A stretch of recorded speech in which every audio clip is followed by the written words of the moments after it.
Hello everybody, how you all? कैसे हो आप लोग? I hope you guys are studying well. So guys, today's session will move around nuclear chemistry and radioactivity. आज हम radio activity और nuclear chemistry की जो बातें हैं उसको आगे लेकर चलेंगे, है ना? So guys, let us start today's session.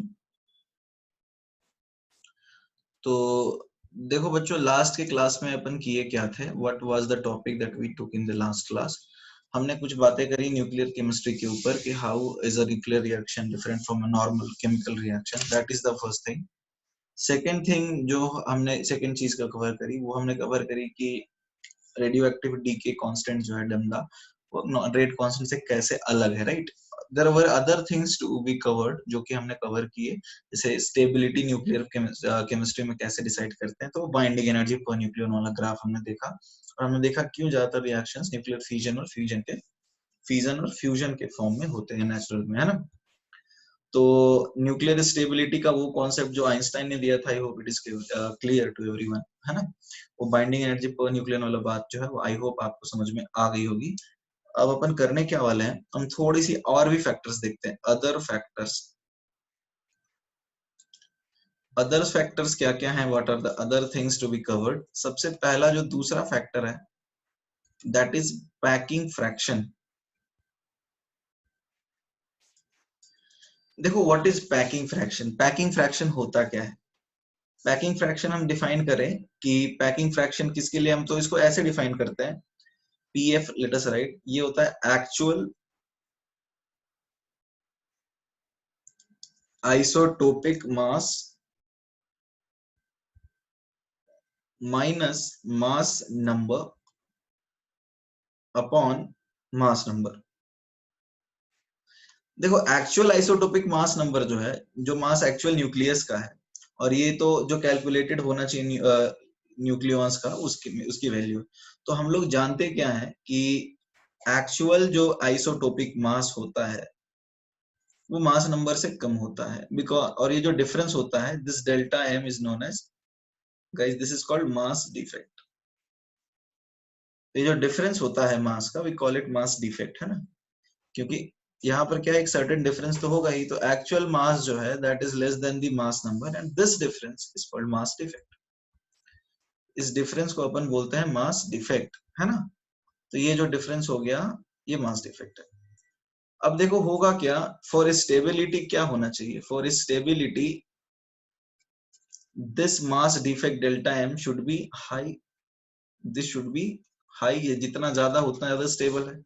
यानी एक्चुअल मास जितना ज्यादा कम हो मास नंबर से उतना ज्यादा बाइंडिंग एनर्जी होगा पर न्यूक्लियन. मतलब क्या है इसका कि देखो ज्यादा मास कन्वर्ट हुआ एनर्जी में तो ज्यादा बाइंडिंग एनर्जी जनरेट हुआ, तो बाइंडिंग एनर्जी पर न्यूक्लियन ज्यादा है तो ज्यादा स्टेबल होगा, राइट? तो फॉर स्टेबिलिटी यदि हम बोले तो स्टेबिलिटी के लिए क्या होना चाहिए? स्टेबिलिटी के लिए ये वाली value actual isotopic mass number से कम होनी चाहिए, राइट? तो फॉर स्टेबिलिटी पैकिंग फ्रैक्शन जो है इट शुड बी नेगेटिव.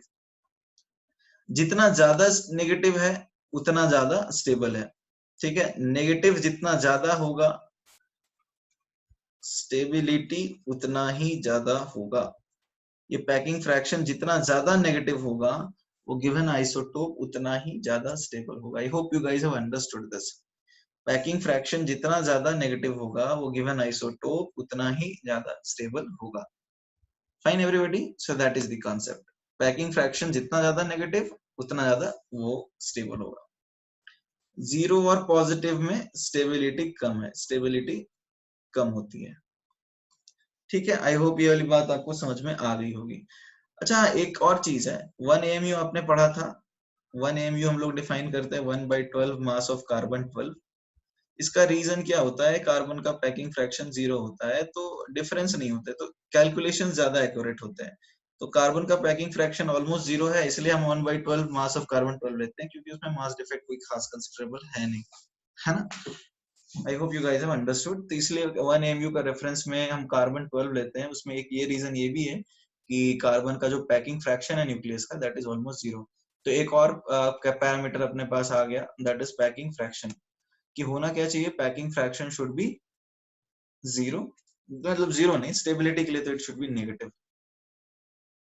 ठीक है, तो guys there are, that is one criteria. अभी हम लोग लास्ट क्राइटेरिया पे जा रहे हैं, neutron proton ratios, that is NP ratios. देखो एनपी रेशियोज जो है ये भी एक इम्पोर्टेंट क्राइटेरिया है जो कि हमें ये डिसाइड करेगा कि कौन सा न्यूक्लियस स्टेबल है और कौन सा न्यूक्लियस स्टेबल नहीं है। तो यदि हम हाइड्रोजन की बात करें तो हाइड्रोजन में एक प्रोटॉन है और एक न्यूट्रॉन है, राइट। और हम किसी एलिमेंट x, a और z की बात करें तो होता क्या है, a is normally greater than 2z या फिर उसके इक्वल हो। जैसे अपन बात करें कार्बन 12 है, नाइट्रोजन 7 14 है, ऑक्सीजन 8 16 है, सोडियम 11 23 है, एल्यूमिनियम 13 27 है, आयरन 26 56 है, राइट। तो नॉर्मली क्या होता है, जो मास नंबर है इधर it is greater then 2 times या फिर उसके जस्ट बराबर हो। तो इसका रीजन क्या है, let us try to understand this. देखो a क्या होता है, it is n plus p and 2z क्या होगा 2p।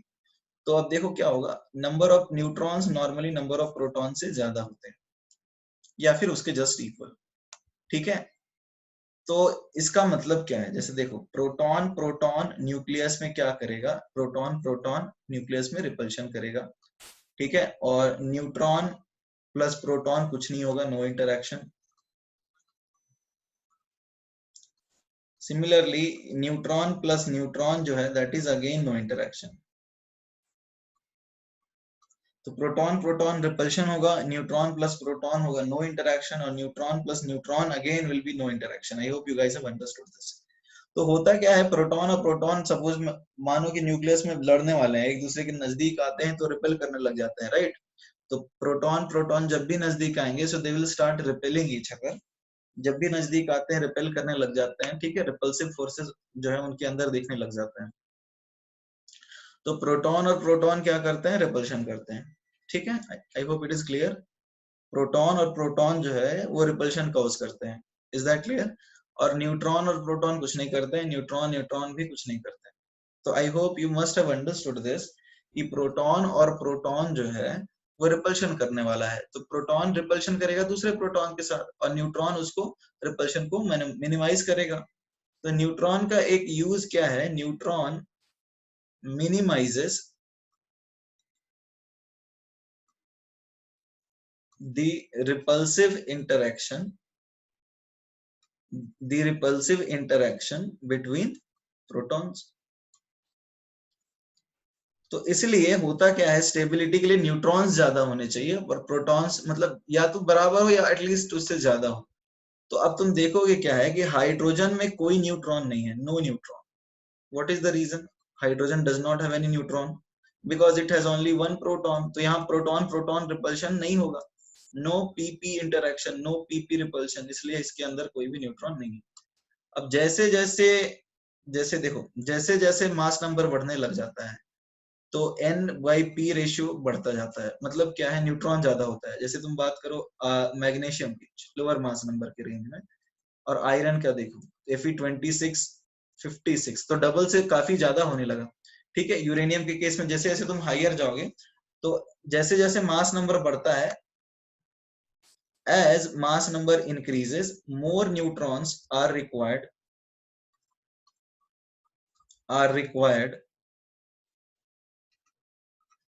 for stabilizing pp repulsion, proton proton repulsion। I hope ये बात आपको समझ में आ रही होगी। जैसे जैसे मास नंबर बढ़ता है वैसे वैसे ज्यादा नंबर ऑफ प्रोटॉन्स की रिक्वायरमेंट, सॉरी न्यूट्रॉन्स की रिक्वायरमेंट होती है स्टेबिलिटी के लिए।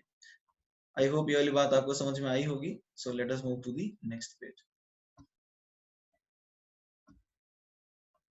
तो see students, what have we covered till now. हमने अभी तक क्या कवर किया है, हमने ये सीखा है कि प्रोटॉन प्रोटॉन जो है न्यूक्लियस में रिपेल करेगा और न्यूट्रॉन न्यूट्रॉन जो है वो रिपल्शन को, न्यूट्रॉन न्यूट्रॉन कुछ नहीं करेगा, प्रोटॉन न्यूट्रॉन भी कुछ नहीं करेगा। तो न्यूट्रॉन एक तरह से रिपल्शन मिनिमाइज करता है। हाइड्रोजन के अंदर कोई न्यूट्रॉन इसलिए नहीं है क्योंकि उसके अंदर एक ही प्रोटॉन है, तो रिपल्शन की कोई चांसेस है नहीं।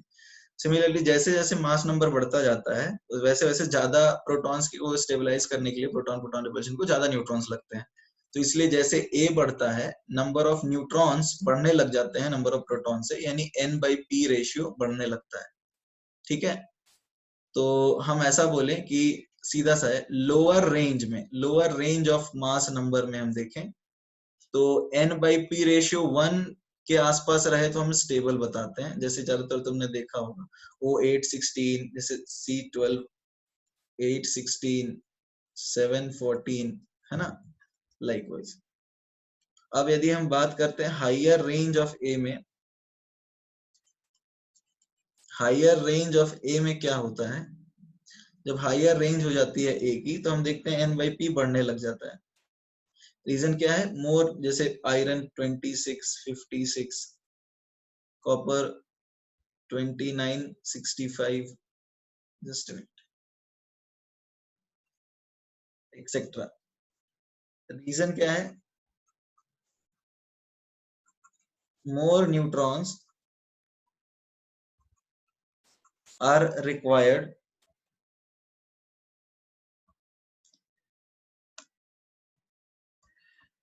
more neutrons are required to stabilize the repulsive interaction, है ना, to stabilize the repulsive interaction, ज्यादा न्यूट्रॉन्स लगते हैं रिपल्सिव इंटरेक्शन को स्टेबलाइज करने के लिए। आई होप ये वाली बात आपको समझ में आ रही होगी, है ना। तो ये अब देखो, आई होप ये बात आपको समझ में आ गया होगा कि न्यूट्रॉन और प्रोटॉन रेशियो का एक अहम रोल तो है स्टेबिलिटी न्यूक्लियस के लिए। तो लोअर रेंज में N/P रेशियो क्या होता है, लोअर रेंज में N/P रेशियो होता है 1, और हायर रेंज में N/P रेशियो ग्रेटर देन 1 होने लग जाता है। तो हर सो एन तो for nuclear stability, for nuclear stability N/P ratios vary with different values of A.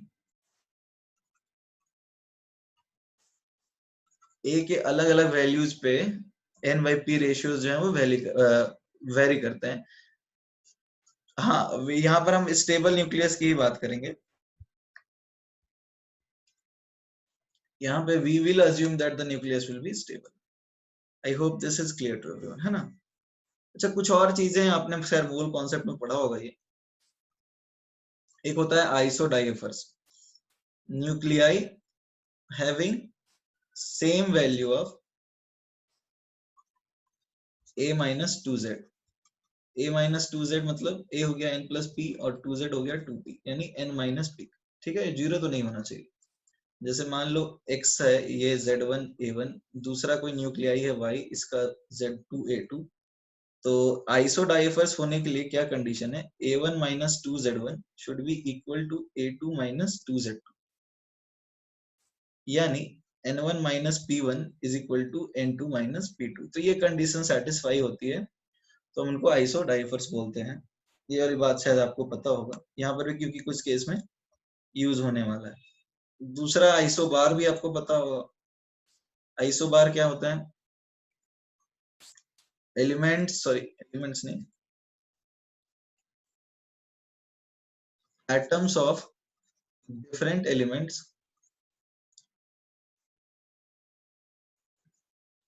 having same mass number but different atomic number।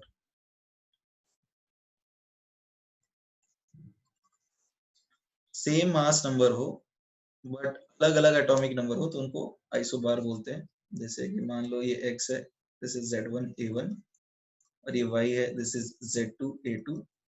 तो हम लोग क्या बोलेंगे, A1 should be equal to A2, यानी मास नंबर सेम होना चाहिए but atomic number same नहीं होना चाहिए, तो इसको हम आइसोबार बोलेंगे। और डिफरेंट एलिमेंट्स के हैं क्योंकि एटॉमिक नंबर सेम नहीं। तो चलो ठीक है बच्चों, what have we learned as of now, हमने सीखा है कि न्यूट्रॉन प्रोटॉन का जो रेशियो है वो भी न्यूक्लियर स्टेबिलिटी में एक इंपॉर्टेंट रोल प्ले करता है। तो इसकी एक ग्राफ होती है, we need to see it. तो इसका एक ग्राफ होता है, वो ग्राफ हम देखते हैं क्या है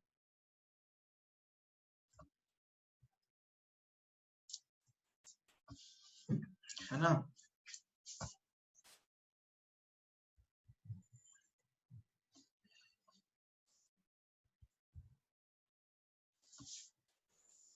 जस्ट अ मिनट।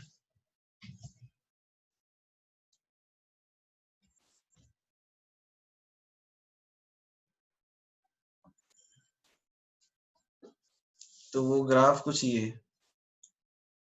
तो इस ग्राफ को हम यदि ध्यान से देखें, सॉरी ये है, तो इस ग्राफ को देखो क्या है, ये है न्यूट्रॉन्स माइनस जेड, इस साइड पे न्यूट्रॉन्स है, न्यूट्रॉन वर्सेस प्रोटॉन ग्राफ है स्टेबल न्यूक्लियन के लिए, और इस तरफ न्यूट्रॉन्स हैं और इस तरफ प्रोटॉन्स हैं, है ना।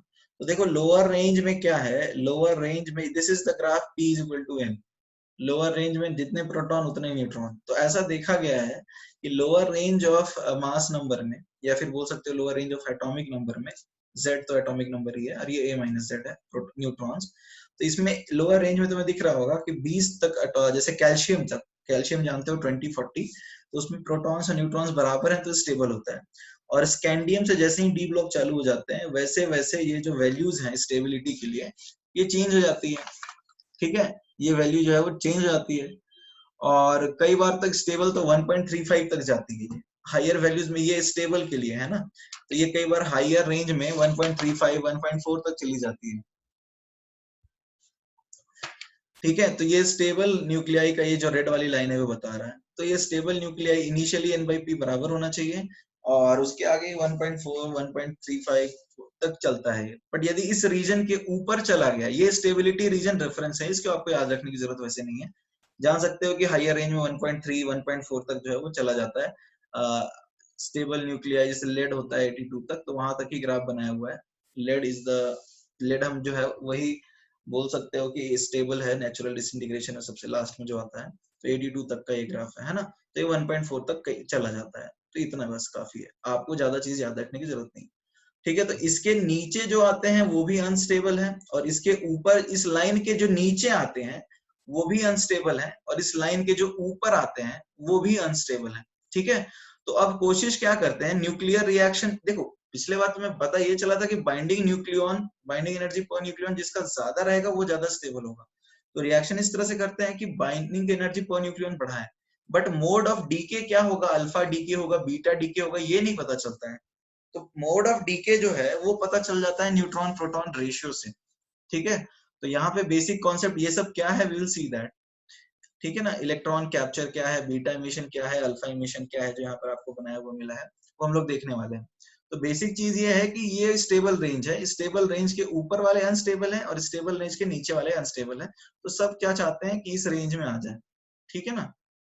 तो एवरीबॉडी, ये बात शायद आपको समझ में आई होगी कि सब चाहते हैं कि ये स्टेबल रेंज में आ जाए। चलो, तो I hope guys you have understood to a certain extent कि सब क्या चाह रहे हैं, एवरीबॉडी मतलब every nuclear wants to reach the stable region. देखो क्या है, सबसे पहला हम लोग केस देखने वाले हैं, केस 1, ठीक है ना। ये ग्राफ मैं रीड्रॉ करके आपको वापस दिखा दूंगा।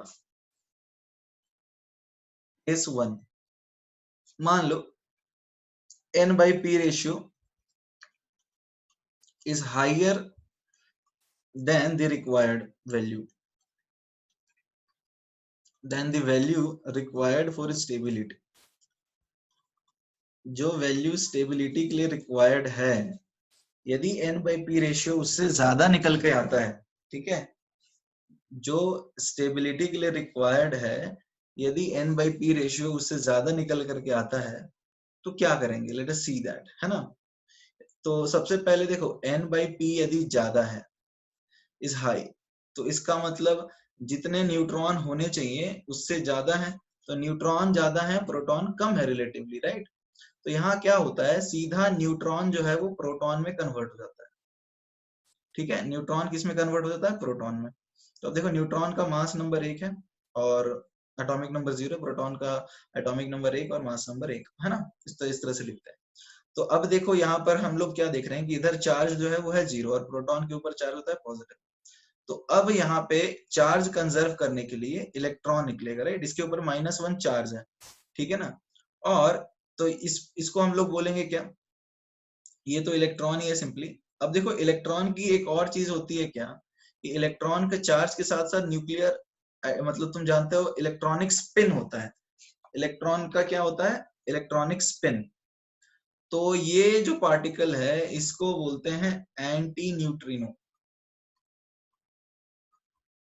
एंटी न्यूट्रिनो क्या है, विल सी दैट। अब देखो यहाँ पे क्या हो गया, यहाँ पे मास बैलेंस है, मास जो है बैलेंस है, यहाँ पे चार्ज भी बैलेंस है, बट सोचा गया कि न्यूक्लियर स्पिन बैलेंस नहीं हो रहा, तो न्यूक्लियर स्पिन को बैलेंस करने के लिए एक हाइपोथेटिकल चार्ज पार्टिकल बताया गया, उसको क्या बोलते हैं, सॉरी इलेक्ट्रॉनिक स्पिन के लिए उसको हम क्या बोलेंगे, यहाँ पे इस केस में बोलेंगे एंटी न्यूट्रिनो। तो अब देखो इसमें क्या हुआ, न्यूट्रॉन कन्वर्ट हो गया प्रोटॉन में, तो इसको बोलते हैं न्यूट्रॉन प्रोटॉन कन्वर्जन। और एक और चीज, यहाँ पे जो पार्टिकल निकला उसके ऊपर चार्ज क्या है, negative. So this mode of decay, this mode of decay is called beta minus DK.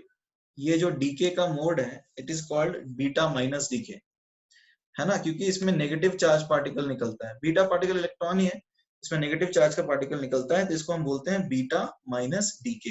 Neutrino की प्रॉपर्टीज हम देखते जाएंगे। देखो न्यूट्रॉन ज्यादा था प्रोटॉन से, तो न्यूट्रॉन क्या होता है, सीधा प्रोटॉन में कन्वर्ट हो जाता है, यहाँ पे चार्ज बैलेंस कर लिया, इलेक्ट्रॉन साथ में निकल जाता है, और इलेक्ट्रॉनिक स्पिन के लिए एंटी न्यूट्रिनो आ गया, है ना।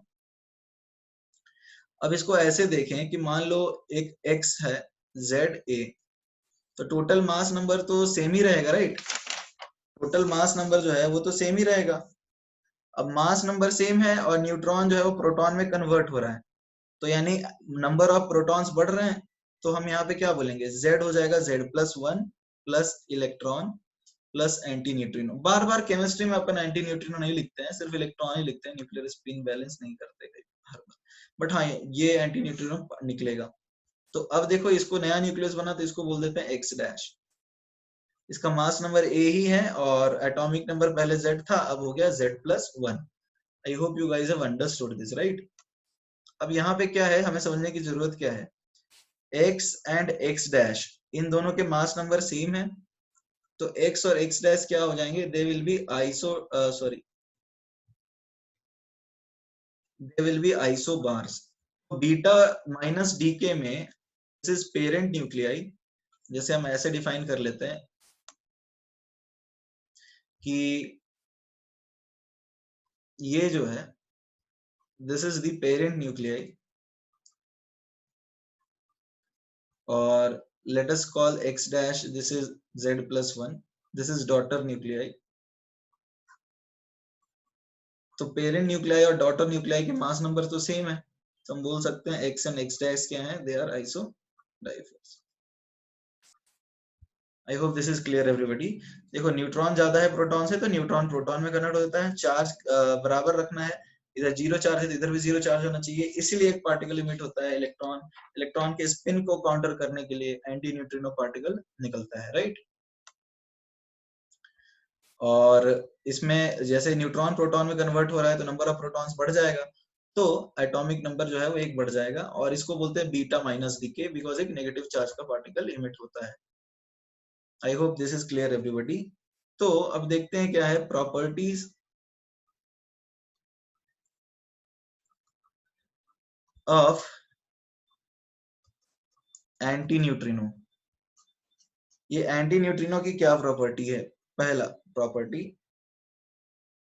Charge on anti neutrino is 0, ठीक है। दूसरा, रेस्ट मास, इसका कोई मास भी नहीं होता, इट इज 0, ठीक है। Speed is equal to c, speed of light. और स्पिन एंगुलर मोमेंटम जैसे इलेक्ट्रॉन का होता है ना, +-1/2, उसी तरह से इसका भी वही होगा, +-1/2, या लिख सकते हो +-h/2। तो स्पिन एंगुलर मोमेंटम वही होता है जो कि इलेक्ट्रॉन के होता है। तो ये बेसिकली कर क्या रहा है, ये इलेक्ट्रॉन के मैग्नेटिक जो स्पिन मैग्नेटिक मोमेंट है उसको कैंसिल कर रहा है। तो ये है क्या, it is simply spin, it is simply spin magnetic moment. ये जो है ये सिंपली एक स्पिन मैग्नेटिक मोमेंट है, उससे ज्यादा और कुछ नहीं।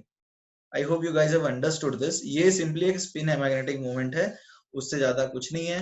ठीक है, तो समझने वाला एक बात क्या है, इसके ऊपर चार्ज 0 है, इसका रेस्ट मास 0 है, इसका स्पीड c है, और ये सीधा एक मैग्नेटिक मोमेंट है ना। तो I hope you guys have understood this. ये वाली बात आपको समझ में आई होगी, इसकी कि बीटा माइनस डी के होता है इस केस में, राइट। तो जब n by P ratio greater है, रिक्वायर्ड वैल्यू से ज्यादा है, तो यहाँ पे क्या होगा, यहाँ होगा बीटा माइनस डी के।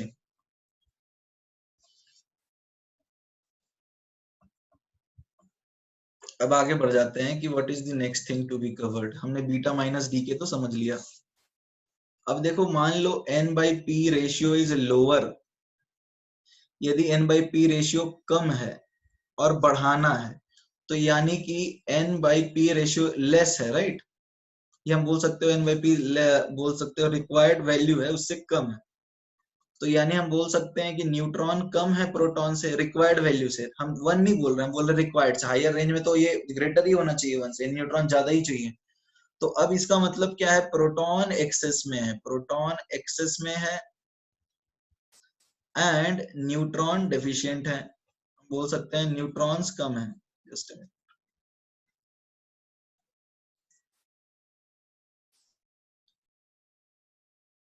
प्रोटॉन एक्सेस में है और न्यूट्रॉन्स कम है ना। प्रोटॉन ज्यादा है और न्यूट्रॉन कम है इस केस में। तो अब यहाँ पे क्या होने वाला है, ये चीज हमें समझनी है। यहाँ पे प्रोटॉन ज्यादा है और न्यूट्रॉन कम है, तो इस केस में हमें क्या करना चाहिए और क्या होना चाहिए। तो सबसे पहला जो हमें पढ़ना है वो है, इसमें दो तीन मोड्स होते हैं। पहला होता है अल्फा डीके। अल्फा डीके क्या है, हीलियम न्यूक्लियाई निकलेगा। हम लोग जानते हैं हीलियम न्यूक्लियाई क्यों निकलता है, क्योंकि हीलियम काफी स्टेबल है। Binding energy per nucleon lower range में, हमने देखा था ग्राफ के केस में, काफी ज्यादा होती है इसकी। तो अब अल्फा पार्टिकल निकलेगा, अल्फा डीके यानी इमिशन ऑफ अल्फा पार्टिकल, और इमिशन ऑफ अल्फा पार्टिकल, यहाँ पे अल्फा पार्टिकल निकल जाएगा, राइट। अब देखो इसको कैसे समझेंगे। यूरेनियम 238 92 सपोज डीके करता है, थोरियम 234 और 90 में, और एक चार्ज पार्टिकल निकल जाता है। चार्ज पार्टिकल क्या है, हीलियम न्यूक्लियाई। अब देखो ऑब्वियसली चार्ज कंजर्व के लिए दो इलेक्ट्रॉन भी निकल जाएंगे, बट वो इलेक्ट्रॉन हीलियम के पास वापस भी आ सकते हैं, तो यहाँ पर इलेक्ट्रॉन लिखने की हमें जरूरत नहीं है, वो इलेक्ट्रॉन ही निकलते हैं, है ना। ऑब्वियसली चार्ज के बराबर होगा, तो ये अल्फा डीके हुआ। अब देखो इसमें न्यूट्रॉन कितने हैं, इसमें n बाई पी देखते हैं, तो इसमें न्यूट्रॉन आ जाएंगे 238 माइनस 92, है ना। 238 माइनस 92 146, तो ये 146 बाई 92 है। दिस वैल्यू इज 1.58, और यहाँ पे क्या आएगा 144 बाई 90, तो यहाँ पे न्यूट्रॉन प्रोटॉन रेशियो क्या आ रहा है 1.6 आ रहा है। तो तुम देख रहे हो कि पिछले बार न्यूट्रॉन टू प्रोटॉन रेशियो ज्यादा था तो हम लोग कम कर देते, तो यहाँ पे न्यूट्रॉन टू प्रोटॉन रेशियो क्या हो रहा है अल्फा डीके में। तो हम ऐसा बोल सकते हैं कि in alpha decay neutron to proton ratio increases, in alpha decay n by P ratio increases, यहाँ पे n by P ratio increase करता है। तो ये कहां पे होगा, so therefore it is observed when n by P is less than the required amount. जब n by P ratio is क्या होगा, is less than the desired value. ये डिजायर्ड वैल्यू से जब कम होगा तो ये देखने को हमें मिलेगा। आई hope you guys have understood this, right. अब एक चीज और देख लेते हैं हम लोग। जैसे ये x है, a z, ये हो जाएगा a minus 4 x dash z minus 2, ठीक है। और यहां हम लिख सकते हैं कि अल्फा पार्टिकल निकलेगा, यानी कि हीलियम न्यूक्लियाई। तो देखो a माइनस 2z कर देते हैं इसका, और इसके लिए भी हम a माइनस 2z कर लेते हैं। तो ये क्या आएगा a minus 4 minus 2z plus 4। तो इनके लिए भी a माइनस 2z है सेम, यानी कि n by P ratio same है, और इनके लिए भी a माइनस 2z ही आया। न्यूट्रॉन मतलब NYP रेशियो सेम। तो हम ऐसा क्या बोल सकते हैं, X एंड X डैश क्या है, दे आर आइसोडाइफर्स। यानी पेरेंट और daughter nuclei in case of alpha emission are, क्या बोलेंगे उनको, दे आर आइसोडाइफर्स। पेरेंट और डॉटर न्यूक्लियाई अल्फा डीके में क्या होते हैं, आइसोडाइफर्स होते हैं। देख लो यहाँ पे भी तुम देख सकते हो, N-P रेशियो देखना है ना हमें, तो यहाँ देखो N-P कितना है, 146 माइनस 92 कितना आता है, 146 माइनस 92 आ जाएगा आपका 46 प्लस 8 56, 46 प्लस 8 54, हाँ। और यहाँ पे क्या आएगा 44 माइनस 90 54, तो N-P दोनों केस में सेम है। तो यानी यूरेनियम और थोरियम क्या है, आइसोडाइफर्स है। I hope you guys have understood this. देखो यहाँ पे N-P होता था ना, आइसोडाइफर जिनके N-P सेम है उनको बोलते थे। तो इसका क्या आ रहा है 38 माइनस 92, सॉरी 38 माइनस 92, ये 56 नहीं होगा, ये हो जाएगा 46, ठीक है। N-P में क्या कर रहा हूँ, sorry sorry sorry, 146 minus 92 it is 56। यहाँ पे क्या है 144 minus 146 minus 92, this is 54, and this is 144 minus 90 again 54, sorry for the confusion। actually हमें N-P देखना है और यहाँ A-2Z देखना है ना, तो A-Z देख रहा था, वो तो गलत है ऑब्वियसली। तो यहाँ पे हमें करना क्या है, N-P देखना है। तो ये N है 146 और P है 92, तो 146 minus 92 is obviously 54 and 144 minus 90 is obviously 54। तो यानी हमें यहाँ क्या करना था, हमें यहाँ पे N-P देखना था। तो यहाँ पे हम देख रहे हैं कि N-P सेम है और यहाँ भी देख रहे हैं N-P सेम है। तो जो पेरेंट और डॉटर न्यूक्लियाई इमिट होते हैं in case of alpha decay, what are they, alpha decay के केस में जो इमिट होते हैं they are isodiaphers. I hope guys this is clear to everyone. तो N-P जब कम हो तो पहला मोड ऑफ डीके जो है दैट इज अल्फा डीके। दूसरा कॉमन है, यहाँ पर हम लोग जानते हैं N-P कम है, यानी न्यूट्रॉन कम है और प्रोटॉन ज्यादा है, तो होगा क्या, proton neutron inter conversion, proton neutron inter conversion. देखो ये रेयर है, ये नेचुरल नहीं है, ये आर्टिफिशियली होता है, क्योंकि ऐसा कहीं होता नहीं है कि प्रोटॉन ज्यादा है न्यूट्रॉन कम है। तो ये आर्टिफिशियल, ये होता है आर्टिफिशियल न्यूक्लियर रिएक्शन में होता है, वैसे नेचुरली होता नहीं है ऐसा प्रोटॉन ज्यादा हो, आर्टिफिशियल रिएक्शंस में होता है, हम करवाते हैं, ठीक है। तो अब देखो इसमें क्या है, प्रोटॉन जो है वो जब कन्वर्ट होगा न्यूट्रॉन में, तो प्रोटॉन के ऊपर तो चार्ज है और न्यूट्रॉन के ऊपर कोई चार्ज नहीं है, तो यहाँ पे क्या निकलता है, यहाँ पे निकलता है, इसको बोलते हैं positron. What is positron, this is anti electron. तो what is anti electron, let us see that. And this is neutrino, जैसे पिछले बार एंटी न्यूट्रिनो होता था वैसे ही ये न्यूट्रिनो है। तो अब पॉजिट्रॉन क्या है, positron is anti particle, anti particle of electron, electron का एंटी पार्टिकल है। तो अब देखो ये तुम जानते हो न्यूट्रॉन का मास तो ज्यादा होता है, तो इसका क्या होना चाहिए, न्यूट्रॉन का, और ये तो मासलेस है, you know, and neutrino is massless, rest mass 0 होता है। और तुम्हें पता है कि न्यूट्रॉन का मास जो है वो प्रोटॉन का मास से ज्यादा होता है। तो अब देखो क्या है, हम जानते हैं n is greater than p, तो जब हम लिख रहे हैं कि p is equal to n plus some constant x, तो वो x क्या आएगा, वो तो x नेगेटिव आएगा ना, यदि हम मास की बात करते हैं तो। ये ध्यान से समझने की कोशिश करना, न्यूट्रॉन का मास जो है वो ज्यादा होता है प्रोटॉन से, ठीक है। तो यहाँ पे ये वैल्यू जब इस तरफ जाएगा, जैसे यहाँ से ये वैल्यू जब इस तरफ जाएगा तो ये क्या होगा, नेगेटिव हो जाएगा। तो इट हैज नेगेटिव मास, जैसे पॉजिटिव और नेगेटिव मास एक साथ बन के मिलते हैं तो एनर्जी बनता है ना। तो यहाँ पे इसका कॉन्सेप्ट क्या है कि इट हैज नेगेटिव मास। देखो ये इसका मास कम है और इसका मास ज्यादा है, तो ये इधर जाएगा तो ये नेगेटिव होगा, तो ये नेगेटिव होगा तभी ये बराबर है ना, ये तो मासलेस है। तो इसका मतलब क्या है, पॉजिट्रॉन हैज नेगेटिव मास, इसका एंटी पार्टिकल इलेक्ट्रॉन का, बट नेगेटिव मास वही होगा जैसे 9.1 × 10⁻31 इलेक्ट्रॉन का होता है, तो इसका हो गया, इसका होता है 9, तो इसका आ जाएगा -9.1 × 10⁻31 किलोग्राम। उसके केस में क्या होता था, उसके केस में हमें मिलता था पॉजिटिव मास, इसके केस में हमें क्या मिलेगा, negative mass. And it has एक और चीज हमें ध्यान देनी है, इट हैज चार्ज, और इस बार पॉजिटिव चार्ज होगा, प्लस 1.6 इंटू 10⁻⁻19 कूलम। इसके ऊपर चार्ज, इसके ऊपर नेगेटिव होता था, इसके ऊपर चार्ज पॉजिटिव है, तो ये एंटी पार्टिकल है किसका, इलेक्ट्रॉन का। आई hope you guys have understood this. ये एंटी पार्टिकल है किसका, इलेक्ट्रॉन का। इसके ऊपर पॉजिटिव चार्ज उसको बैलेंस करने के लिए निकला, तो ये एंटी पार्टिकल है किसका, इलेक्ट्रॉन का।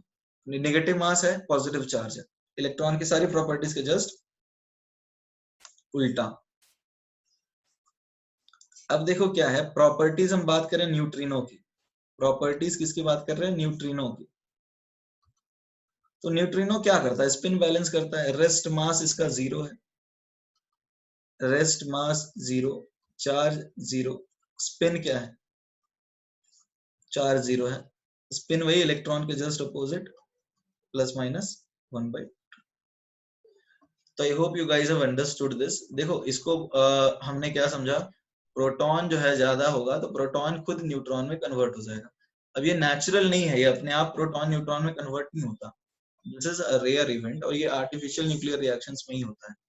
तो अब समझने की कोशिश करते हैं, प्रोटॉन जो है न्यूट्रॉन में कन्वर्ट हो रहा था, तो न्यूट्रॉन का मास ज्यादा था और एक पॉजिटिव चार्ज वाला पार्टिकल निकला, ठीक है। तो न्यूट्रॉन का मास जो होता है ना, प्रोटॉन का मास प्लस इलेक्ट्रॉन का मास इज न्यूट्रॉन का मास, तो इसका मतलब इसका नेगेटिव मास आया और पॉजिटिव चार्ज आया, तो इसको बोलते हैं एंटी इलेक्ट्रॉन। ये नेगेटिव एंटी मैटर है इलेक्ट्रॉन का, और जो कि न्यूक्लियर रिएक्शन में बन भी रहा है, ठीक है।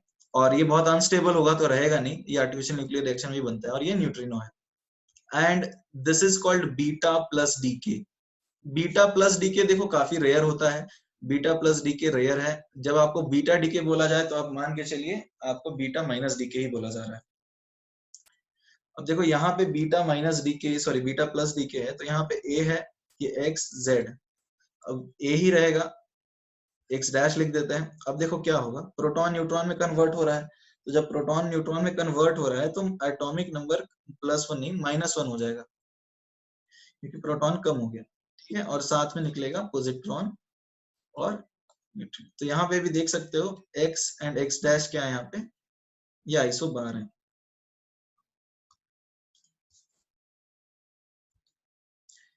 ठीक है। एक्स और एक्स डैश क्या है, आइसोबार है। देखो एक और, तो यहाँ पे भी तुम देख लो n/p रेशियो बढ़ ही रहा है। एक होता है कर्नल इलेक्ट्रॉन कैप्चर,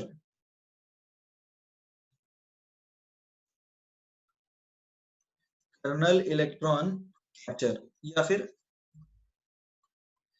के इलेक्ट्रॉन कैप्चर।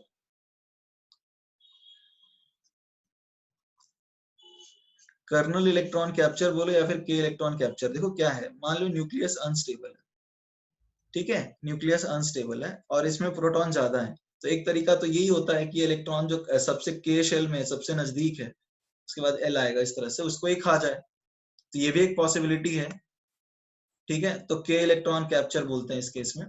तो देखते हैं कि के इलेक्ट्रॉन कैप्चर में क्या होगा। तो यहाँ पे सीधा सा प्रोटॉन जो है क्या करेगा, प्रोटॉन उस इलेक्ट्रॉन को डायरेक्टली खाएगा और क्या बनाएगा, ये बनाएगा सीधा सा न्यूट्रॉन, ठीक है ना। तो इसको बोलते हैं के इलेक्ट्रॉन कैप्चर। ये भी जल्दी नहीं होता, ये भी रेयर ही है। इसमें भी क्या होगा, देखो एक्स ए जेड, प्रोटॉन न्यूट्रॉन में कन्वर्ट हो रहा है, तो एक्स डैश में z-1 ही होगा, ठीक है। जरा से एक सेकंड,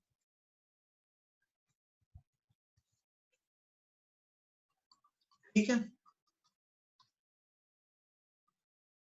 चलो तो ये हो जाएगा के इलेक्ट्रॉन कैप्चर। यहाँ पे भी एक्स एंड एक्स डैश क्या है, आइसो बार्स है। तो देखो हमने क्या क्या सीखा है, what have we learned as of now.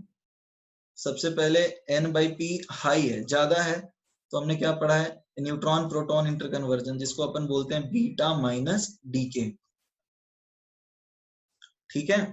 दूसरी केस क्या है, जब n/p रेशियो कम हो, तो alpha decay, beta plus decay और के इलेक्ट्रॉन कैप्चर, यानी कि कर्नल इलेक्ट्रॉन कैप्चर, ठीक है। आई होप ये तीन चीजें आपको समझ में आ गई होगी, वही वो ग्राफ में भी बताया जा रहा था। So we can get back to the graph again, हम उस ग्राफ को फिर से देख सकते हैं। तो देखो ये जो ग्राफ है इसमें क्या बताया जा रहा था कि जब इस रीजन के ऊपर आ जाए तो ये बीटा माइनस डी के होगा, ठीक है। और जब इस ग्राफ के नीचे आए तो क्या हो सकता है, अल्फा डी के, ठीक है, इलेक्ट्रॉन कैप्चर या फिर के इलेक्ट्रॉन कैप्चर या फिर ई प्लस यानी पॉजिट्रॉन इमिशन, है ना बच्चों। तो इस तरह से अपन समझ सकते हैं कि ये n/p रेशियो के हिसाब से हम ये समझ सकते हैं कि कौन सा मोड ऑफ डी के फॉलो होने वाला है। तो आई होप ये वाली बात आपको समझ में आई होगी। व्हाट इज नेक्स्ट, नेक्स्ट जो चीज हमें ध्यान देनी है वो ये है कि number of calculation of number of alpha and beta decays. देखो ये नॉर्मली अल्फा बोला जाए तो अल्फा ही, और बीटा जब बोला जाए तो बीटा माइनस ही है। बीटा प्लस के ऊपर कोई क्वेश्चन नॉर्मली पूछता नहीं है, पूछेगा तो it will specify. If it is not written anything, कुछ भी नहीं लिखा है, तो आपको ये मानना है कि अल्फा डी के, सॉरी बीटा माइनस डी के ही हो रहा है। तो जैसे x है जेड ए, तो ये हो जाएगा a-4 और x dash z-2 plus helium particle, ठीक है ना। तो ये हो जाएगा 2,4। अब देखो होता क्या है, a होता है constant in beta decay, beta decay में कांस्टेंट होता है। तो जैसे मान लो एक क्वेश्चन है कि x जो है a z से x डैश में कन्वर्ट हो गया a डैश और z डैश में, plus n number of alpha particle इसने इमिट किया। तो बीटा डीके में तो मास नंबर चेंज होता ही नहीं है, अल्फा डीके में ही मास नंबर चेंज होता है। तो n कितने हुआ कैसे निकालोगे, डीके हो रहा है तो a डैश छोटा होगा, तो सीधा करोगे a-a'/4, ठीक है। तो इससे तुम्हें नंबर ऑफ अल्फा डीकेस पता चल जाएंगे। I hope guys it is clear to everyone. उसी तरह से बोल सकते हैं बीटा माइनस डीके में a होता है कांस्टेंट, a तो चेंज होता नहीं है, और न्यूट्रॉन प्रोटॉन में कन्वर्ट होता है। तो लेट्स से ये x है, ये a, ये z, और ये x डैश का a ही रहेगा, और ये z डैश हो गया प्लस n बीटा माइनस। तो ये n कितने बीटा माइनस प्रोड्यूस किया, प्रोटॉन, न्यूट्रॉन प्रोटॉन में कन्वर्ट होता है तो बढ़ता जाएगा। तो ये n हम सीधा क्या लिख सकते हैं, z डैश माइनस z, ठीक है। I hope it is clear to everyone. अब जैसे हम एक क्वेश्चन देखते हैं कि एक अल्फा पार्टिकल से बनाया b, फिर बनाया बीटा डीके से c, और फिर बीटा डीके से बनाया d। अब पूछा जा रहा है कि कौन कौन से आइसोटोप्स हैं, which one of them are isotopes. इनमें ये पूछा जा रहा है कि इनमें से कौन कौन से आइसोटोप्स हैं, ठीक है, which of them are isotopes, ठीक है। तो अब एक समझने की कोशिश करते हैं। मान लो ये एलिमेंट ए है, this is Z, this is a, एक अल्फा पार्टिकल के बाद a-4, और ये बन जाएगा b, z-2, बीटा माइनस के बाद क्या होगा, बीटा माइनस के बाद बनेगा a-4, ये हो जाएगा z-1, ठीक है। फिर से बीटा माइनस के बाद क्या होगा, a-4 c z, ठीक है ना। तो आइसोटोप्स क्या होते हैं, जिनके दिस इज डी, सॉरी, जिनके एटॉमिक नंबर सेम हो, तो ए एंड डी यहाँ पे हो जाएंगे आइसोटोप्स। और आइसो बार भी आपसे पूछा जा सकता है, आइसो बार कौन कौन है, तो जिनके मास नंबर सेम है, तो यहाँ हो जाएंगे बी सी डी, क्या हो जाएंगे आइसो बार, बिकॉज क्या है, इनका मास नंबर जो है वो सेम है। तो I hope you guys have understood this, कि ये कैसे हमने बोला कि कितने एटॉमिक नंबर है, मतलब कितने आइसोटोप्स हैं और कितने आइसो बार हैं। तो एक दो क्वेश्चन हम लोग इसके ऊपर और करने वाले हैं। जैसे एक क्वेश्चन है कि यूरेनियम 292 और 235 डीके कर रहा है लेड 207 और 82 में, ठीक है। तो इसमें पूछा जा रहा है कि अल्फा पार्टिकल कितने हुए और बीटा पार्टिकल कितने हुए, ठीक है ना। तो अल्फा पार्टिकल तो हम सीधा सा निकाल सकते हैं, कैसे?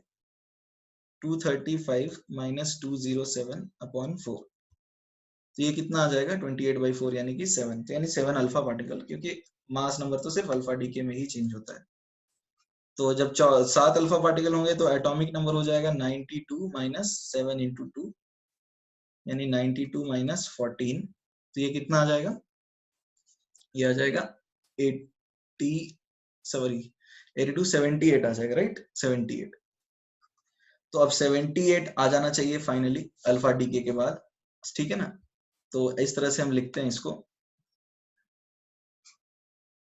कि यूरेनियम 23592 से 7 अल्फा डीके होते हैं, ये कोई एलिमेंट बनाएगा एक्स डैश, जिसमें आ जाएगा 207 और 78। अब ये फाइनली लेड में कन्वर्ट हो रहा है, ठीक है, 207 और 82। तो इसमें कितने लगेंगे बीटा डीके? जैसे हमने देखा था ऊपर जेड डैश माइनस जेड, सीधा सा हम लिख सकते हैं। तो यहाँ पे बीटा माइनस डीके कैसे निकालेंगे, कितने हो रहे हैं? तो आ जाएगा 82 माइनस 78, तो आ जाएगा 4, यानी अल्फा डीके 7 और beta decay 4। So this is how we can answer this question. I hope you guys have understood this. तो इस तरह से हम निकाल सकते हैं कि कितने अल्फा डीके और कितने बीटा डीके। और क्वेश्चन कर सकते हैं हम, like we can take up another question on the same topic. जैसे टॉपिक क्या है, मतलब यही क्वेश्चन, टॉपिक तो यही है। 228 थोरियम जो है 90 से डिकम्पोज हो रहा है 20212 बिस्मथ 83। तो हमें बताना है कि अल्फा डीके कितने हैं और बीटा डीके कितने हैं। तो अल्फा डीके हम कैसे निकालेंगे?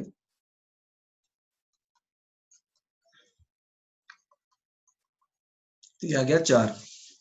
तो 4 अल्फा डीके के बाद इसका एटॉमिक नंबर कितना हो जाएगा? 82, है ना? तो थोरियम जो है वो 4 अल्फा डीके करता है, उसके बाद वो 212 और कोई एक एलिमेंट एक्स डैश बनाता है, 82 बना देता है। फिर 82 से 212 बिस्मथ 83 जाता है। तो बीटा डीके कितने होंगे? 83 माइनस 82 यानी कि 1, यानी कि -1 बीटा। तो इस तरह से हम number of alpha and beta decay निकाल सकते हैं, ठीक है ना? ठीक है, तो नेक्स्ट टॉपिक आता है सोडी फाजान्स रूल और group displacement law. Group displacement law, देखो ये क्या कहता है, व्हाट डज इट से? देखो अल्फा डीके यदि होगा, अल्फा डीके होगा तो एक्स एलिमेंट यदि है ए जेड, तो एक्स डैश में क्या होता है? a-4 z-2 प्लस अल्फा, है ना? तो एटॉमिक नंबर z जो होता है इट डिक्रीजेस बाय 2 यूनिट्स, ये 2 यूनिट्स कम हो जाता है। तो अब जरा समझो, जैसे मान लो कोई एक एलिमेंट लिया 20 जिसका एटॉमिक नंबर है, तो अल्फा डीके के बाद तो उसका एटॉमिक नंबर 18 हो जाएगा। तो पोजीशन जो है of element shifts 2 units to the left during an alpha decay, position 2 unit पीछे चला जाता है, लेफ्ट में चला जाता है, राइट? इसमें पीरियड चेंज जरूरी नहीं है, बट ग्रुप चेंज जरूर होगा, है ना? अब बीटा माइनस डीके में क्या होगा? बीटा माइनस डीके की यदि हम बात करें तो जैसे x है, this is z, this is a, तो ये a हो गया x डैश, ये आ गया z+1 प्लस एक बीटा डीके हो गया, तो एटॉमिक नंबर बढ़ गया, तो इस बार 20 से 21 हो जाएगा। तो यहाँ पे क्या है? Position of element, position of element यहाँ पे क्या हो रहा है? Position of element shifts 1 unit to the right, यानी कि इसका ग्रुप राइट में एक चला जाएगा, ठीक है? तो अब समझने की अपन थोड़ी कोशिश करते हैं कि हो क्या रहा है। देखो हमने क्या सीखा है, what have we learned as of now. Alpha decay में क्या होता है, let us try and understand this. Alpha decay में सपोज ये x है, ये z है, ये a है, ये बन गया x डैश, तो ये हो जाएगा a-4 और ये हो जाएगा z-2, और साथ में एक अल्फा पार्टिकल भी निकलेगा, राइट। साथ में एक अल्फा पार्टिकल भी निकलेगा, तो यहाँ पे क्या होगा, ग्रुप, यहाँ पीरियड चेंज नहीं होगा, group shifts 2 units to the left, ठीक है। Now talking about beta decay, तो बीटा डीके में क्या होगा, ये x है, ये z है, ये x डैश हो गया, तो ये उतना ही रहेगा। तो यहाँ पे क्या होगा, ग्रुप की जगह यहाँ पे क्या होगा, group shifts 1 unit to the right. तो यहाँ पे तो ग्रुप चेंज हो रहा है, पीरियड चेंज नहीं हो रहा है ना, तो यहाँ पे सिर्फ चूंकि ग्रुप ही चेंज हो रहा है, so that is why we call it group displacement law. इसको अपन बोलते हैं ग्रुप डिस्प्लेसमेंट लॉ, क्योंकि यहाँ पे सिर्फ और सिर्फ ग्रुप चेंज हो रहा है, ठीक है। तो ये हमने कुछ चीजें कवर करी हैं, मोड्स ऑफ डीके पढ़ लिया, अल्फा बीटा और गामा, ठीक है। तो अभी जो नेक्स्ट टॉपिक है that is radio active disintegration series. Radio active disintegration series, देखो जिनके एटॉमिक नंबर ज्यादा होते हैं, मतलब हायर वैल्यू ऑफ एटॉमिक नहीं, मास नंबर जिनके ज्यादा होते हैं, वो बेसिकली अल्फा पार्टिकल रिलीज करते हैं, क्योंकि वो छोटे में कन्वर्ट होना चाहते हैं, फ्यूजन होता है उनका। तो जब अल्फा पार्टिकल रिलीज होगा तो उनका मास नंबर जो है, वो मास नंबर जो है, जैसे x से x डैश बना, तो इसका a था और ये a डैश होगा, it will decrease by 4 units, decrease by 4 units, ठीक है। तो अब जो डिसइंटीग्रेशन है, वो अल्फा पार्टिकल की डिसइंटीग्रेशन जो है,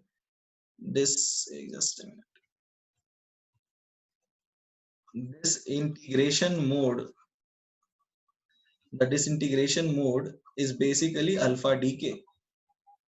तो अब मास नंबर जो है 4 के मल्टीपल्स में ही डिक्रीज होता है। तो अब हम इसको कैसे समझा सकते हैं, एक सीरीज बना लेते हैं, एक होता है 4n सीरीज, एक होता है 4n+1 सीरीज, एक होता है 4n+2 सीरीज, ठीक है, और एक होता है 4n+, और 4n क्यों लिखा ये मैं समझाता हूँ, 4n+3 सीरीज। अब जैसे मान लो तुम्हारे पास यूरेनियम 238 92 है, तो यहाँ पर इसका मास नंबर को हम लिख सकते हैं कैसे,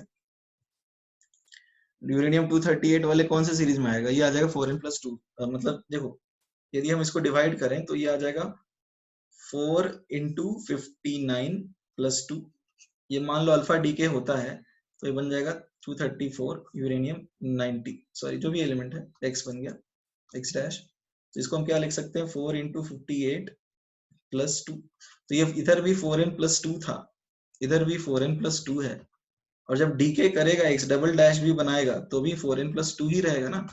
तो डिसइंटीग्रेशन तो उसी तरह से होगा 4n के टर्म्स में। अब हम 4n क्यों लिख रहे हैं, क्योंकि अल्फा ही मोड ऑफ डीके है और न्यूक्लियर यूनिट्स 4 से ही कम होते हैं, और डॉटर जो बनता है वो भी उसी टेबल में रहता है, 4n रहे है तो 4n में ही रहेगा, और 4n+1 है तो 4n+1 में ही रहेगा, और 4n+2 है तो 4n+2 में ही रहेगा। तो ये नेचुरल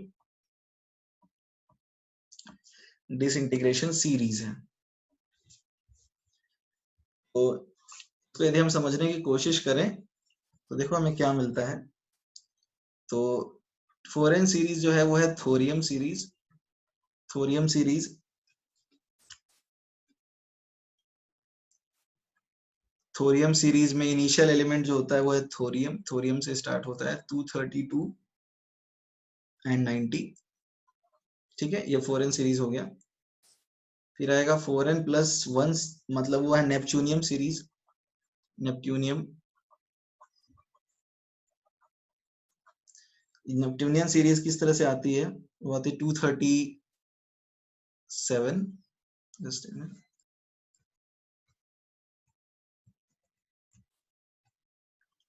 237 neptunium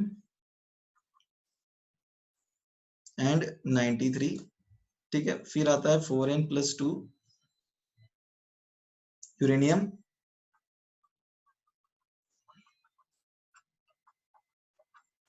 यूरेनियम सीरीज क्या है 238 यूरेनियम 92, और 4n+3 सीरीज जो है दैट इज एक्टिनियम सीरीज।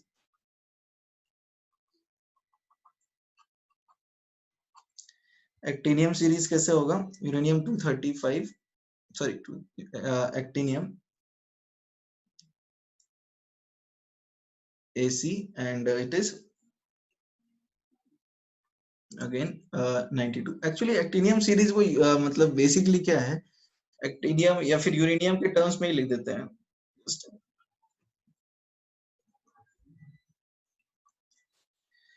ठीक है ना, तो इस तरह से तुम देखोगे तो अच्छा। हाँ, एक और चीज है, ये सारे मोस्टली खत्म होते हैं लेड पे ही है, इनका जो लास्ट एंड प्रोडक्ट होता है वो लेड पे ही खत्म होता है। एक्टिनियम सीरीज जो है वो यूरेनियम को भी टर्म्स में भी बोल सकते हैं, ठीक है ना। यहाँ पे एक्टिनियम सीरीज में ये यूरेनियम 92 होगा, ठीक है। तो ये हो गया एक series, radio active disintegration series. अब इसमें होता क्या है, 4n से 4n ही रहेगा, 4n+1 से 4n+1 ही रहेगा, 4n+2 से 4n+2 ही रहेगा, 4n+3 से 4n+3 ही रहेगा। अब ये इस तरह से नाम रखे हुए हैं। एक्टिनियम सीरीज भी यूरेनियम के ही नाम होता है, इसमें ज्यादा नाम में टेंशन लेना है नहीं, ये बस एक सीरीज है, आपको याद करने की भी ज्यादा जरूरत है नहीं। तो अभी हम लोग चालू करते हैं रेडियो एक्टिविटी का लॉ। सी अपना जो टॉपिक है next that is law of radioactive decay. Law of radioactive decay, जैसे मान लो एक तुम्हारे पास रेडियो एक्टिव सैंपल है जो एन मतलब ए जो कि बी में कन्वर्ट हो रहा है, इसके पास इनिशियली n0 थे t=0 पे, कुछ बी कुछ नहीं था। अब ये डीके होने लगा t=t1 पे, हम देख रहे हैं तो ये n0 - x और ये x हो जाएगा, ठीक है ना। ये हो जाएगा n0 - x और ये हो जाएगा x। तो हम इस तरह से देख सकते हैं राइट कि किस तरह से ये मतलब चेंज हो रहा है वैल्यूज। तो बेसिकली ये बिल्कुल फर्स्ट ऑर्डर रिएक्शन में जैसे हम पढ़ते थे बिल्कुल वैसा ही है। जैसे इनिशियली तुमने n0 लिया और एक गिवन रेफरेंस पे n0 - x ले लिया और प्रोडक्ट x बना राइट। तो उस हिसाब से फर्स्ट ऑर्डर रिएक्शन में जैसे अपन करते थे यहाँ पे भी वैसा ही करना है, यहाँ पे कुछ नया नहीं है अपने पास। तो ये जो रेट ऑफ बोल सकते हो रेट ऑफ डिसइंटीग्रेशन होगा -dn/dt। यहाँ पे डीके कांस्टेंट लिखते ही आएगा n0 - x। और जो रेट ऑफ डीके है, रेट ऑफ डीके इसको बोलते हैं activity of sample. Activity of sample मतलब यदि रेट ज्यादा है, रेट ऑफ डिसइंटीग्रेशन ज्यादा है, इसका मतलब रेडियो एक्टिव ज्यादा है, इसका मतलब ज्यादा नंबर ऑफ पार्टिकल्स निकल रहे हैं या फिर डिसइंटीग्रेट हो रहे हैं, तो रेडियो एक्टिविटी ज्यादा है बिकॉज रेट ज्यादा है। अब बिल्कुल वैसा ही है, जैसे देख लो -da/dt लिखते थे तो -dn/dt को हम लिखते हैं लेमडा n। तो क्या आएगा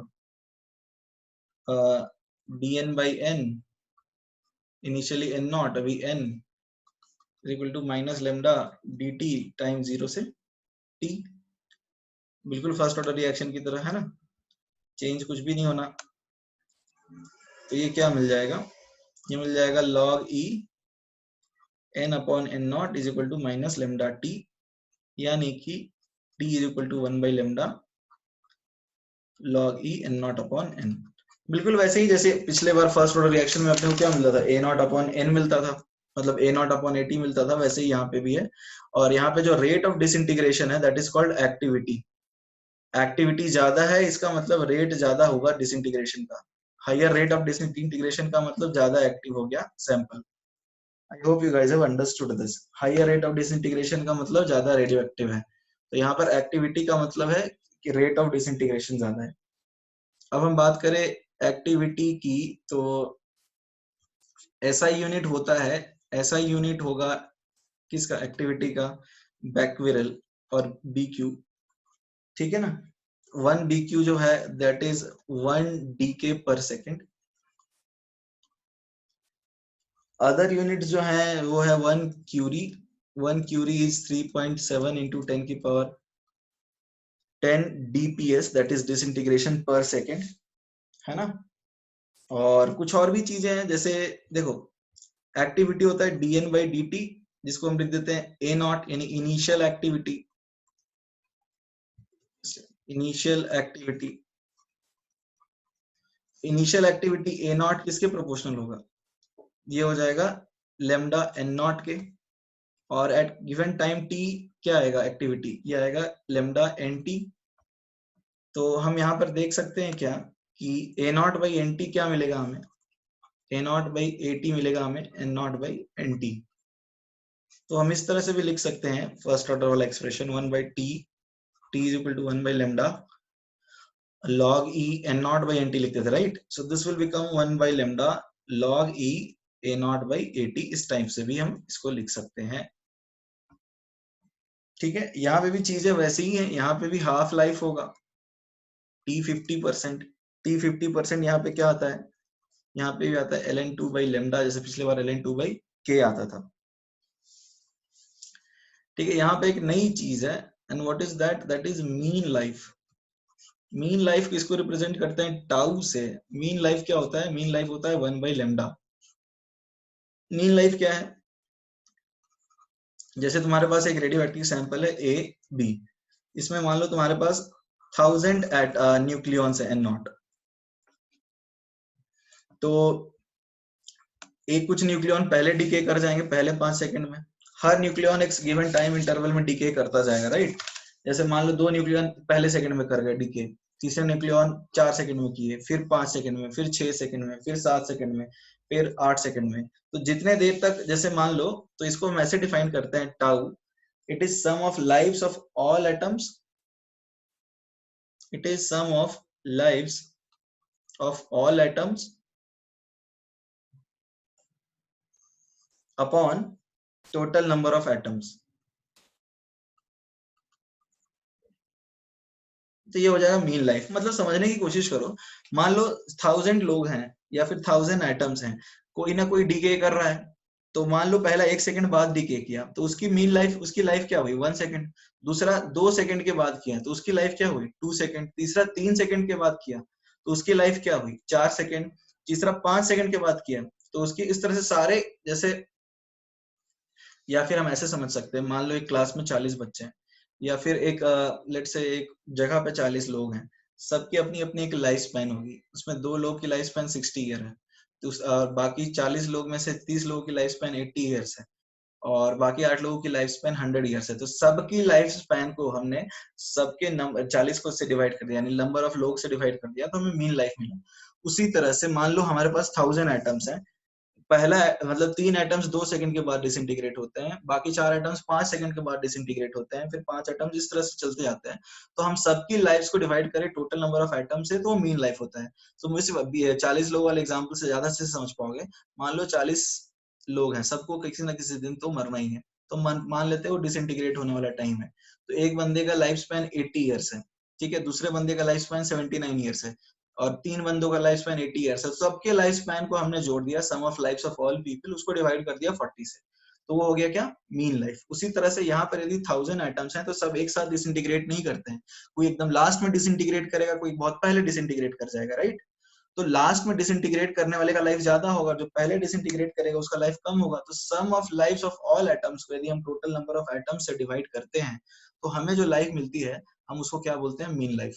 समझ में आ रही होगी बात। जैसे 40 बंदे थे, कोई लेट से जल्दी मर रहा था, कोई लेट से मर रहा था, तो सबके लाइफ स्पैन को हमने डिफाइन किया, सॉरी डिवाइड किया उनके नंबर ऑफ पीपल से, जो 40 थे, तो हमको क्या मिला, मीन लाइफ मिला। उसी तरह से यदि हमारे पास बहुत सारे आइटम्स है तो सबकी अपनी अपनी एक लाइफ होगी, तो हमने sum of lifes of all atoms को डिवाइड किया टोटल नंबर ऑफ एटम्स से, तो हमें क्या मिल गया, हमें मिल गया मीन लाइफ।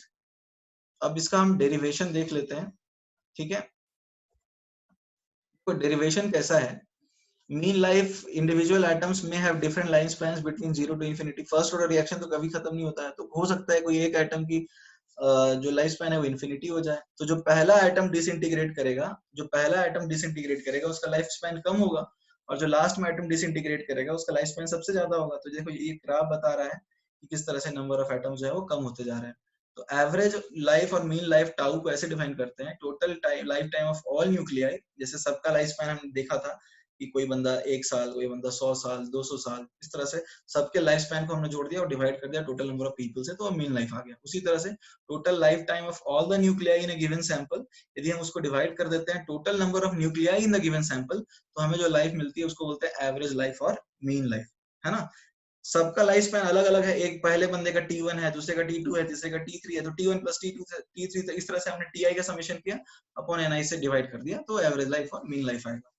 ठीक है, तो हमने किया क्या है, देखो टाउ को ऐसे वेट करेंगे, इनिशियली n नॉट थे नंबर ऑफ मॉलिक्यूल्स, बाद में 0 हो जाएंगे, तो हमने TDN, मतलब हमें क्या करना था, जैसे 10 लोगों का लाइफ स्पैन 3 साल था, तो T1 into 10 plus T2 into, इस तरह से हमने TDN का ही एक तरह से इंटीग्रेशन करना है और उसको डिवाइड कर देना है dn से। इनिशियली n नॉट था, बाद में n था, है ना। तो अब देखो क्या है, हमें यहाँ पता है dn by dt is lambda n, तो dn क्या आएगा, माइनस लैम्डा n dt।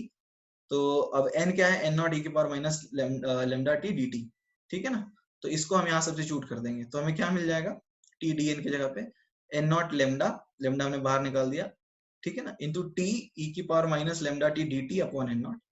तो इसको जब हम इंटीग्रेट करते हैं बाई पार्ट से, तो हमें क्या मिलता है, t is equal to 1 by lambda.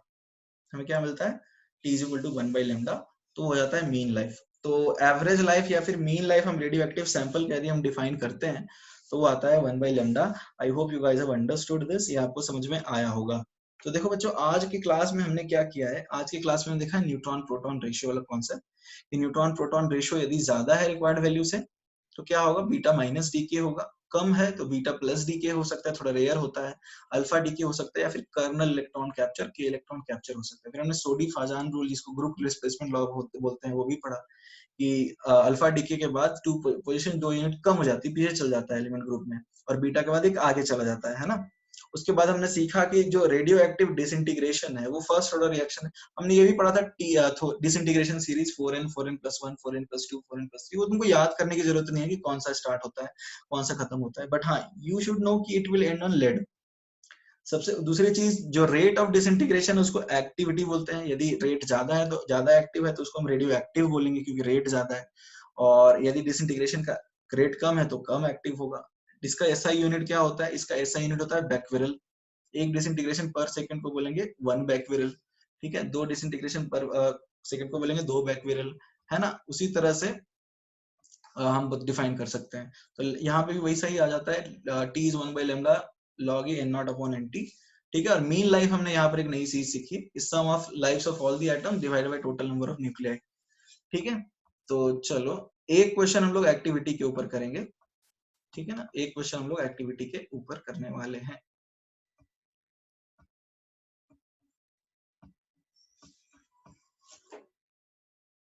Question क्या है, a sample of 1 gram uranium 238 is given, इसका हाफ लाइफ है लेट्स से 10 डेज, ठीक है, हाफ लाइफ है 10 डेज। तो कैलकुलेट, हाफ लाइफ आपको दे देते हैं कुछ और, let us change it a bit, let's say days में, जैसे मान लो 1 ईयर भी दिया रहा ना, मान लो कुछ अजीब सा दिया रहेगा, let's say it is 1 year, तो भी निकाल सकते हो, calculate activity, activity of sample. तो पहले देखो तुमको करना क्या पड़ेगा, बड़ा ज्यादा चेंज करना पड़ेगा। टी 50% 1 ईयर यानी 365 दिन, उनमें 24 घंटे, उनमें 365 दिन, उनमें 24 घंटे, 60 मिनट 60 सेकंड, तो ये इतना सेकंड हुआ, ठीक है। तो लेमडा क्या आएगा, 0.693 अपॉन दिस वैल्यू, यानी 365 इंटू 24 इंटू 60 इंटू 60, ये वैल्यू आ जाएगी आपकी लेमडा। अब देखो एन एक्टिविटी क्या होता है, ये होता है लेमडा एन, तो लेमडा तो हमें मिल गया, एन कैसे निकालेंगे, नंबर ऑफ मोल्स क्या होगा, नंबर ऑफ न्यूक्लियाई है, तो ये हो जाएगा 1 बाई 238 नंबर ऑफ मोल्स। तो नंबर ऑफ न्यूक्लियाई कितने आएंगे, number of nuclei N, N कैसे निकालते हैं हम, ये आ जाएगा 1 by 238, 1 by 238 into Avogadro's number, activity आया क्या, एक्टिविटी आया Na/238 इंटू लेमडा। तो इस तरह से हम एक्टिविटी निकाल सकते हैं, ये आ जाएगा डिसइंटीग्रेशन पर सेकेंड में। ठीक है बच्चों, तो देखो हमने किया क्या है, सैंपल हमारे पास दिया हुआ है, तो हमने उसका हाफ लाइफ निकाला सेकंड में, और एक्टिविटी क्या होता है लेमडा इंटू एन। एन यहाँ पे नंबर ऑफ न्यूक्लियॉन्स होते हैं जो कि अनडिकेड है। तो नंबर कैसे निकालेंगे, पहले मोल्स निकालेंगे, फिर उसके बाद उसको मल्टीप्लाई कर देंगे अवोगाड्रो नंबर से। ठीक है, तो ये हमने लेमडा निकाला और उसके बाद उसको मल्टीप्लाई कर दिया एन से, तो ये हो गया एक्टिविटी। और ये कौन से यूनिट्स में आएगा, ये आएगा डीपीएस में, या फिर बोल सकते हो बैक्यूरेल में। क्यूरी में निकाल सकते हो, 1 क्यूरी इज 3.7 into 10 की पावर 10 डीपीएस। ठीक है बच्चों, तो ये आज हमने इतना कवर किया है। हमारे पास टॉपिक क्या बचा है, चेन रिएक्शन है, रेडियो एक्टिव इक्विलिब्रिया है, ठीक है, कार्बन डेटिंग है, determination of age of earth और रॉक है। ठीक है, तो वो नेक्स्ट लेक्चर में न्यूक्लियर केमिस्ट्री हमारा खत्म हो जाएगा। चलो फिर everybody will meet in the next session, till then good bye.